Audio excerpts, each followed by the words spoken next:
Hey guys, what's up? This is Chucks from Chuck's Corner. In this video, I don't have any new phones to show you or any new features to talk about, but I'm going to be sharing my thoughts around the newly launched company, the Essential, and its first product, the Essential phone.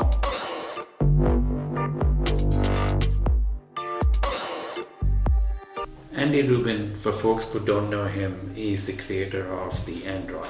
So he was with Google until 2014 and he left to pursue other opportunities.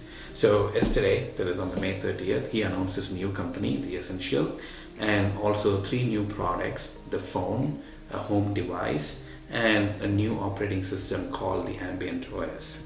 Now, on the same day, in an interview with Walt Mossberg at the Recode conference, he shared his vision around the company's goal and also introduced his 3 new products to the world. After reading the blog articles published at theessential.com and watching the interview several times, things became clear to me as to around what the company is about and what they're trying to do with their products. Before I dive into talking about the Essential phone, let me talk a bit about the home device and the Ambient OS.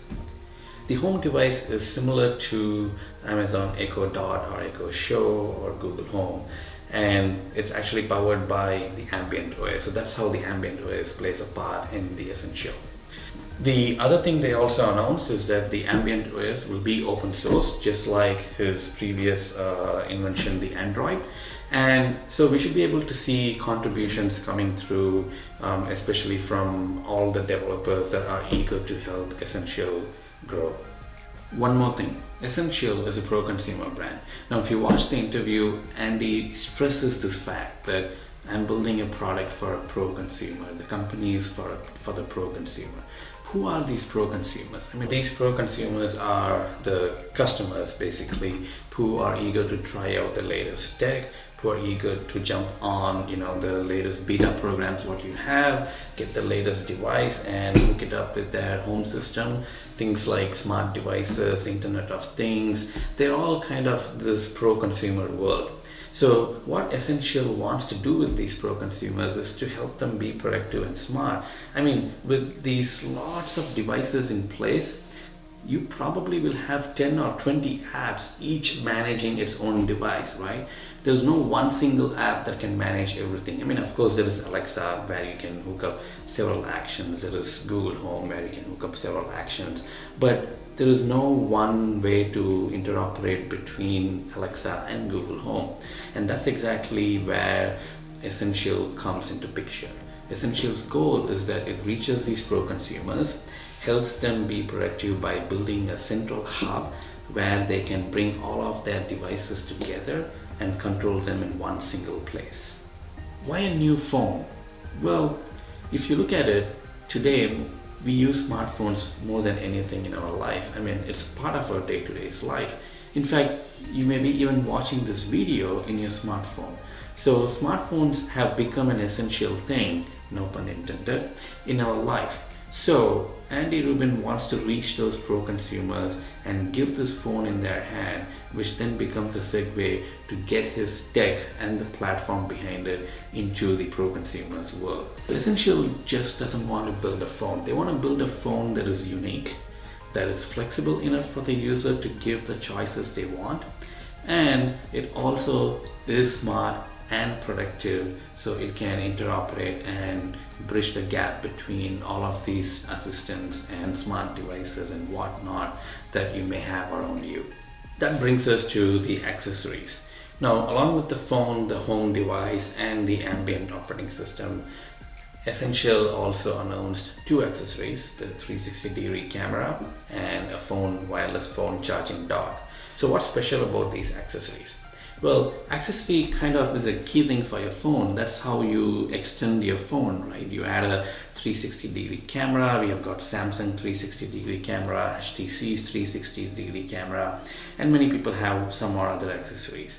And if you look at the Moto Z and Moto Mods, this is very similar to that.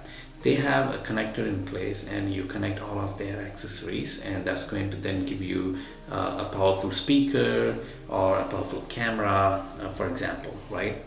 But that requires a connector, and connectors are dumb. I mean, let's be honest, the connectors are placed in a position, and you have to make accessories that knows how to interact with that in that position. And if you change the position to the top, say from bottom, you totally screwed up with the accessories, right? So now the accessory that you have doesn't even work with that, because you have to now turn it or do something so that it can fit into the phone. So Essential Things, they have solved the problem of accessories. Now what they have done with the phone and the home device is that it has a wireless data transfer hub, which is based on the USB 3.0 tech. So it's a standard USB tech, it's not a Bluetooth or NFC. So, and they have two magnetic pins that hold the accessory with the device. So on the phone, you got the two magnetic pins. You bring the accessory, for example, the 360-degree camera, and it just snaps back with that magnetic pin and holds it tight. As soon as it does that, it interacts with that wireless data hub, and they start interacting and transferring data between these two. And now you got a system where the phone and the accessory can interact with each other. The cool thing about this wireless data hub is that it doesn't need to be in a static place. It doesn't have a connector like what you see in Moto Z and Moto Mods. It can move around anywhere in the phone, or version 1 is at the top right, in version 2 maybe it's at the top bottom. It doesn't really matter. All it needs is that two pins, the magnetic pins that hold the accessory to your phone. If that is there in the right position, and they are doing a good job of keeping up the promises with the wireless data hub, your accessory is going to last long. Let's talk about the phone's design. The phone features an edge-to-edge 5.7-inch Quad HD screen that is bezel-less. So there are literally no bezels around this phone, maybe a small tiny bezel at the bottom. And it features a 13-megapixel rear dual monochrome camera with an 8-megapixel front camera. Both of these cameras are capable of recording 4K video, which is really nice now. So you can have both front and rear cameras taking videos in 4K. It comes with the Snapdragon 835 processor with 4 GB RAM and 128 GB storage as standard. So I really like this option because 32 GB doesn't work. 64 GB, yeah, I can sort of hold my things to it. 128 GB, I think that's probably now the minimal storage I need for my phone. So it's nice to see that Essential phone is going to be shipping with 128 GB storage. These specs are on par with the flagship smartphone that we have seen in Android world. But what is different with the Essential phone is that its body that is built with titanium with a ceramic back. Now that's something unique we haven't seen from any flagship smartphone companies, right? We always see the aluminum build with glass surface at the back, but this ceramic back is something that we haven't seen yet. So I quite like the design, and I'm eager to get my hands on it to see how this phone feels. The titanium is probably one of the strongest materials, so it should help from occasional drops, scratches and dents more than the aluminum build that we get. I mean, if I drop my S8, God, I should not do that. If I drop my S8, it's going to be really bad. So hopefully this Essential phone stays up to its build and gives us good protection. The design has its flaws though. I mean, the phone is not water resistant, the phone is not dust resistant, and the battery is 3040 milliamps, so we don't know how much it's going to affect the battery life. So there are ups and downs with the Essential phone, like any other phone that you go buy today, right? The other thing in the design that people don't like about the Essential phone is the front camera position, right? It's really odd. It's on the middle, right?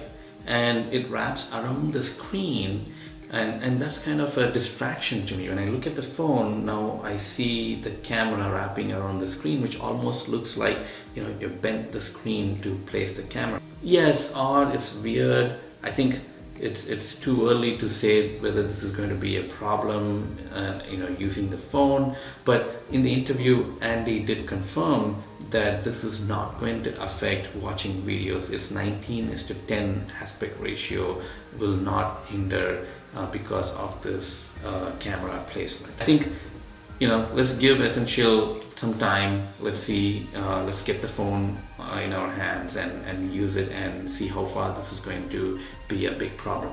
So if you want to reserve this phone today, which Andy promised will be shipping within 30 days in the interview, you can go to www.essentials.com. God, I don't know how they got this website. I mean, the essentials.com seems like a very common word that somebody would have reserved it, but it's really great that they got this website name. So if you want to reserve it, you can actually go to essentials.com, reserve your phone. With the camera, it's $749. Without the camera, it's $699. So yeah, what do you think about the Essentials company? What do you think about the Essential phone? Share them in the comments below and let's discuss. So if you like my videos and if you want to watch more, you can subscribe to my channel, and when you do subscribe, hit that bell button. So that bell button will help you to get notifications as soon as my video is up in my channel. So until next time, bye.